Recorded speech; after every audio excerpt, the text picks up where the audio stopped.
A typical golf course is engineered to look flawless. The fairways are manicured, the greens are cut to the millimeter, and the ponds reflect the sky. But once you break the surface of those water hazards, the pristine aesthetic disappears into a dark, hidden void.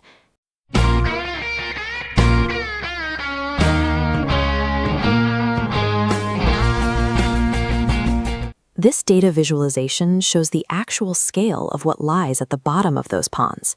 In the United States alone, players lose an estimated 1.5 billion golf balls into the environment every single year. Looking at this structural cross-section, you can see exactly what golfers are leaving behind. These are synthetic rubber cores wrapped in plastic polymer covers. Left to sit in the muck, a single ball takes up to 1,000 years to decompose, steadily leaching microplastics and heavy zinc compounds into the water. Because these ponds are closed systems with no natural flow, they trap that runoff. The local water hazard serves as a rapidly degrading chemical landfill, threatening the surrounding aquatic ecosystem.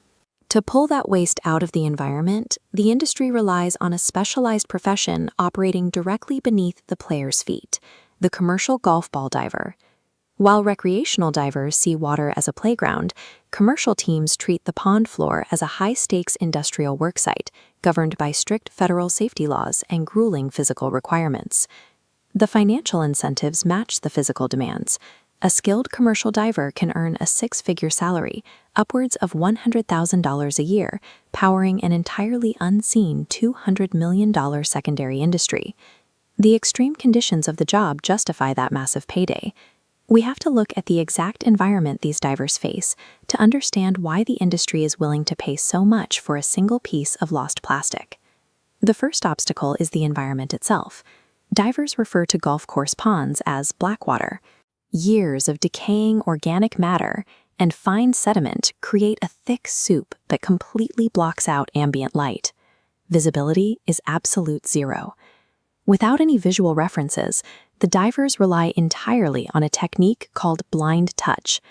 They crawl along the bottom, using heavy-duty gloves to feel through the deep mud, distinguishing the dimpled surface of a golf ball from jagged rocks and dangerous debris by feel alone. This vector comparison illustrates how divers move. A standard flutter kick pushes water down, churning the sediment into a blinding cloud. Instead, professionals use the frog kick, pushing water laterally to keep the mud undisturbed. Surviving in total darkness means abandoning the basic human instinct to look around. The diver has to operate entirely on disciplined, tactical geometry to avoid becoming disoriented or trapped. Operating blind is dangerous enough, but the divers are sharing that water with apex predators. Depending on the state, these ponds are inhabited by snapping turtles, venomous water moccasins, and highly territorial alligators. On the pond floor, physical entanglement hazards are everywhere. Divers regularly crawl blindly into submerged barbed wire, discarded fishing nets, broken glass, and even sunken golf carts. Then there are the invisible threats. Because golf course greens require intensive chemical management, the ponds act as retention basins for high concentrations of agricultural runoff, toxic fertilizers, and pesticides. Standard recreational scuba gear leaves the lips and cheeks exposed, offering zero protection against that pathogenic soup. Commercial divers wear heavy-duty, completely sealed full face masks with integrated communication systems to isolate their face and airways from the water. To prevent a diver from vanishing in the black water, they are physically attached to a tethered safety line. A trained surface tender manages the slack, maintaining the diver's geographic orientation and providing a way to extract them immediately if they become entangled. Between the predators, the toxic runoff, and the zero visibility, a golf pond functions as a hostile industrial work zone. Extracting the plastic requires strict biological and physical safety protocols. The physical effort pays off in sheer volume. A single experienced professional working a dense pond can pull up between 3,000 and 5,000 balls in one day. They haul 60-pound bags of wet mud and plastic up the banks for hours at a time. These divers do not trespass. They establish formal, exclusive contracts with country clubs and course operators. The most common arrangement is a strict price-per-ball royalty agreement. This financial flowchart breaks down the exact unit economics. The diver or recovery company pays the golf course a royalty of about 8 to 10 cents for every usable ball retrieved. When a diver extracts thousands of premium models, like a Titleist Pro V1 that retails for over $4 new, the profit margins widen rapidly. By utilizing this legal framework, a massive pile of environmental waste is transformed into a recurring real estate asset.